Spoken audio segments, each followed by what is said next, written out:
জুবিন ক্ষেত্ৰক লৈ এছঅপি জাৰি প্ৰশাসনৰ পুৱা 6 বজাৰ পৰা নিশা 10 বজালৈ খোলা থাকিব জুবিন ক্ষেত্ৰ নিশা 10 বজাৰ পিছত প্ৰৱেশ নিষিদ্ধ জুবিন ক্ষেত্ৰত খুৰাহক্ত লোকৰ বাবে জুবিন ক্ষেত্ৰত প্ৰৱেশ নিষিদ্ধ কৰা হৈছে জুবিন ক্ষেত্ৰৰ সন্মুখত খুৰা বিক্ৰী খুৰা সেৱনত নিষেধাজ্ঞা জাৰি আইন ভংগকাৰীৰ বিৰুদ্ধে লোৱা হ'ব কঠোৰ ব্যৱস্থা আৰু কালিৰ দিনটোত প্ৰশাসনে নিৰ্দেশনা জাৰি কৰিছে যে জুবিন ক্ষেত্ৰত এতিয়াৰ পৰা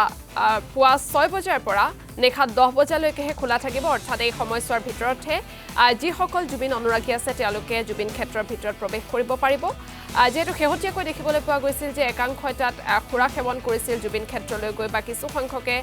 কিছু নকৰিবলগীয়া কাম কৰিছিল গতিকে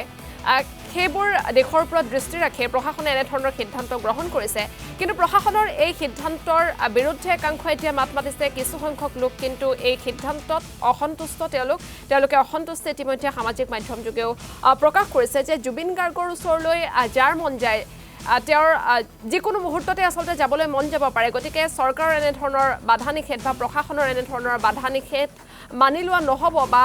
চৰকাৰ বা প্ৰশাসনে এনেধৰণৰ বাধা নিষেধ জাৰি কৰাটো উচিত হোৱা নাই বুলিও একাংশই মন্তব্য কৰিছে সবিশেষ জানিবৰ বাবে ফোনলাইন যোগে সংযুক্ত হৈছোঁ কমল কৃষ্ণ ডেকা আমাৰ সৈতে আছে হয় কমল কৃষ্ণ ইতিমধ্যে প্ৰশাসনে এছঅপি জাৰি কৰিছে যে পুৱা 6 বজাৰ পৰা 10 বজালৈকেহে জুবিন ক্ষেত্ৰত প্ৰৱেশ কৰিব পাৰিব কিন্তু ইয়াক লৈ একাংশই বৰ্তমান অসন্তুষ্টি প্ৰকাশ কৰিছে হয় আশংকা এটা কথা ক'ব লাগিব যে ইতিমধ্যে যি এছঅপি জাৰি কৰিছে প্ৰশাসনে যে জুবিন ক্ষেত্ৰত পুৱা 6 বজাৰ পৰা নিশা 10 বজালৈ আচলতে যি অনুৰাগী সেই অনুৰাগীয়ে ইয়াত প্ৰৱেশ কৰিব পাৰিব আৰু এটা কথা ক'ব লাগিব এই এছঅপি জাৰি কৰাৰ পিছত কিন্তু বিভিন্ন ধৰণৰ প্ৰতিক্ৰিয়াৰো সৃষ্টি হৈছে যে একাংশ জুবিন অনুৰাগীয়ে কৈছে যে এই জুবিনৰ ক্ষেত্ৰত কিয় আচলতে সময়সীমা বান্ধি দিয়া হ'ল আমি যেতিয়াই মন যায় তেতিয়াই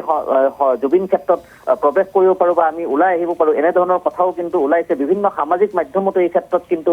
প্ৰতিক্ৰিয়া প্ৰকাশ কৰাও দেখিবলৈ পোৱা গৈছে আৰু এটা কথা ক'ব লাগিব ইতিমধ্যে কামৰূপ মহানগৰ জিলা প্ৰশাসনে যি ধৰণে এই এছঅপি জাৰি কৰিলে সেই এছঅপিৰ গুৰিত আচলতে আমি যি আচলতে এটা নিয়ম ইয়াত বান্ধি দিছিল যে সুৰাসক্ত বা নিচাজাতীয় দ্ৰব্য যি ব্যৱহাৰ কৰি ইয়াত কোনো ধৰণৰ লোক প্ৰৱেশ কৰিব নোৱাৰিব বা জুবিন ক্ষেত্ৰৰ ভিতৰত যি পৰিসৰ সেই চৌহদৰ ভিতৰত কোনো ধৰণৰ যাতে নিচাযুক্ত দ্ৰব্য সেৱন বা বিক্ৰী কৰিব নোৱাৰিব বুলি ইতিমধ্যে প্ৰশাসনে যি আচলতে এছঅপি জাৰি কৰিছে আৰু সেই এছঅপি কিমান দূৰ আচলতে গ্ৰহণযোগ্য সেয়াও কিন্তু এটা লক্ষণীয় বিষয় হ'ব আৰু ইতিমধ্যে নিশাৰ ভাগত যি গৰিমা শইকীয়া গাৰ্গ ইয়াত উপস্থিত হৈছিল আৰু তেওঁ এটা কথা কৈছিল যে চৰকাৰে আমি যি প্ৰশ্ন তেওঁক সুধিছিলোঁ তেওঁ সেই প্ৰশ্নৰ উত্তৰত কৈছিলে যে চৰকাৰে যি সময়সীমা বান্ধি দিছে সেই সময়সীমা চৰকাৰৰ সিদ্ধান্ত কিন্তু ইতিমধ্যে তেওঁ যি অনুৰাগী ইয়াত লগ পাইছিল সেই অনুৰাগীসকলৰ পৰা তেওঁ যি আচলতে মতামত লৈছিল আৰু সেই মতামত অনুসৰি তেওঁ আমাক মন্তব্য দিছিল যে 11 পৰা 12 বজাৰ ভিতৰত যদি এই পাৰি গতিকে স্থানীয় লোকেও কিন্তু এই ক্ষেত্ৰত অকণমান সহায় কৰিব বুলিও তেওঁ কৈছে যে 11 পৰা 12 বজালৈকে যদি প্ৰৱেশ যি আচলতে ব্যৱস্থা সেই ব্যৱস্থা যাতে ৰাখে বুলিও কিন্তু মন্তব্য কৰিছে গৰিমা শইকীয়া গাৰ্গে আৰু এটা কথা ক'ব লাগিব ইতিমধ্যে আমিও সেই যি ইতিমধ্যে বাতৰি পৰিৱেশনৰ সময়তো কিছু ইয়াত তথ্য দেখিছিলোঁ যে বিভিন্ন ধৰণৰ আচলতে অনুৰাগী এই নিশাৰ ভাগলৈকে আহে আৰু সেই অনুৰাগীসমূহৰ ভিতৰত কিছু সংখ্যকে কিন্তু সুৰাসক্ত হৈ আহিছিল আৰু ইতিমধ্যে এই ক্ষেত্ৰতো কিন্তু বাতৰি বিভিন্ন ধৰণৰ বাতৰি বা সামাজিক মাধ্যমতো কিন্তু ইয়াৰ চৰ্চা হৈছে এটা কথা ক'ব লাগিব যে ইতিমধ্যে জুবিন ক্ষেত্ৰৰ যি আচলতে চৌহদৰ যি সমাধিৰ চাৰিওফালৰ যি নিৰ্মাণ কাৰ্য চলি আছে বা যি বেৰৰ যি ৱাল নিৰ্মাণৰ যি কাৰ্য চলি আছে তাৰ প্ৰতি লক্ষ্য ৰাখিও কিন্তু চৰকাৰে এনেধৰণৰ সিদ্ধান্ত কৰিব পাৰে বুলি এটা অনুমান কৰিছোঁ কাৰণ কিয় নিশাৰ ভাগত যেতিয়া ইয়াত যথেষ্টখিনি দিনৰ ভাগৰ পৰা যেতিয়া নিশালৈকে তাত অনুৰাগীৰ ভিৰ হয় তেতিয়া তাত নিৰ্মাণ কাৰ্যত ব্যৱহাৰ হোৱা গাড়ীসমূহ চলাচলতো কিন্তু আমি দেখিবলৈ পাইছোঁ যে অসুবিধাৰ সৃষ্টি হয় আৰু সেই দিশটোৰ প্ৰতি লক্ষ্য ৰাখিও কিন্তু চৰকাৰে এনেধৰণৰ এছঅপি জাৰি কৰিছে বুলিও কিন্তু অনুমান কৰিব পাৰি কিন্তু তাৎপৰ্যপূৰ্ণ কথা এইটোৱে যে গৰিমা শইকীয়া গাৰ্গে নিশাৰ ভাগত যি মন্তব্য দিলে যে 11 পৰা 12 বজাৰ ভিতৰত যদি এই প্ৰৱেশৰ যি বন্ধৰ ব্যৱস্থা সেইটো যদি কৰা হয় তেতিয়াহ'লে অনুৰাগীও কিছু পৰিমাণে কিন্তু তেওঁলোকৰ মনত জুবিনৰ প্ৰতি যি আচলতে এটা শ্ৰদ্ধা আছে বা জুবিনৰ যি চিৰশান্তি কামনা কৰে বা জুবিনক শ্ৰদ্ধাঞ্জলি জনাবৰ কাৰণে যিসকল অনুৰাগী আহে তেওঁলোকৰ মনত শান্তি পাব কাৰণ কিয় উজনি নামনি আমি যদি চাওঁ ৰাষ্ট্ৰীয় ঘাইপথৰ দাঁতিত এই জুবিন ক্ষেত্ৰ আৰু উজনি নামনিৰ এই সংযোগস্থলৰ এই যি ৰাষ্ট্ৰীয় ঘাইপথৰ অহা যোৱা কৰা লোকসকলে কোনোবাই নিশাৰ ভাগতো আহি সেই স্থানত উপস্থিত হয় গতিকে সেই নিশাৰ ভাগত উপস্থিত হোৱা স্থানৰ যি আচলতে উপস্থিত হোৱাৰ প্ৰতি যদি সেই 10 বজাৰ পিছত যদি তেওঁ আহি উপস্থিত হয় আৰু যদি জুবিনৰ সেই সমাধিত যদি সোমাব নোৱাৰে তেওঁ মনটো দুখত ভাগিব পৰিব পাৰে বুলিও কিন্তু গৰিমা শইকীয়া গাৰ্গে আমাক জানিবলৈ দিছিল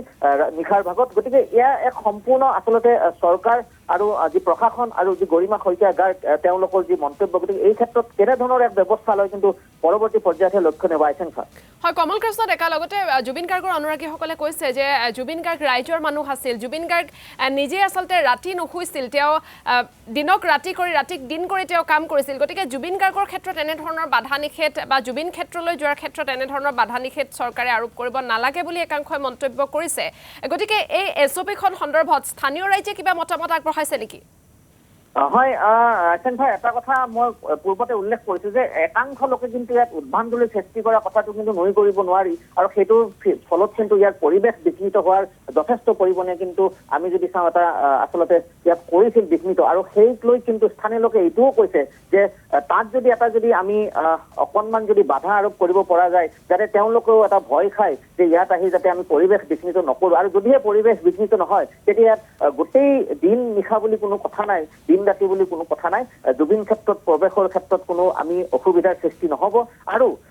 এই যি লোকসকলে তেওঁলোকে যদি সংযতভাৱে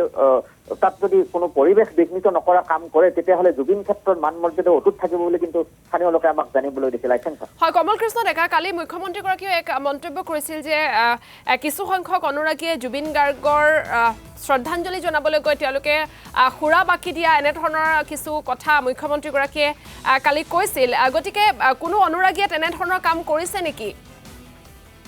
আইচেংফা, এই ক্ষেত্ৰত কিন্তু আমাৰ সেই বিষয়সমূহ যে সমাধিত সাফৰেৰে মদ ঢালি দিয়া কথাখিনি যি আচলতে মুখ্যমন্ত্ৰীগৰাকীয়ে উল্লেখ কৰিছিল, সেই আমাৰ দৃষ্টিত এতিয়ালৈকে কিন্তু অহা নাছিল। কিন্তু এটা কথা ক'ব লাগিব যে তাত একাংশই নিশাৰ ভাগত, মই বাৰে বাৰে কৈছো যে নিশাৰ ভাগত শেষ নিশাৰ ফালে কিন্তু তেনেধৰণৰ পৰিৱেশ বিঘ্নিত কাম কৰিব পাৰে। আৰু এই ক্ষেত্ৰত সেই অনুৰাগীজন জুবিনৰ প্ৰকৃত অনুৰাগী নে জুবিনৰ আচলতে তাত যি সমাধিৰ ক্ষেত্ৰত এটা ৰাজনৈতিকৰণ কৰি বা সমাধিত এটা পৰিৱেশ বিনষ্ট কৰি তাত যাতে এটা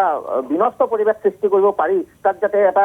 মানুহৰ প্ৰতি যাতে জুবিনৰ ভাৱধাৰা নষ্ট হয় বা তেনেধৰণৰ কথা হ'ব পাৰে। গতিকে এই ক্ষেত্ৰতো কিন্তু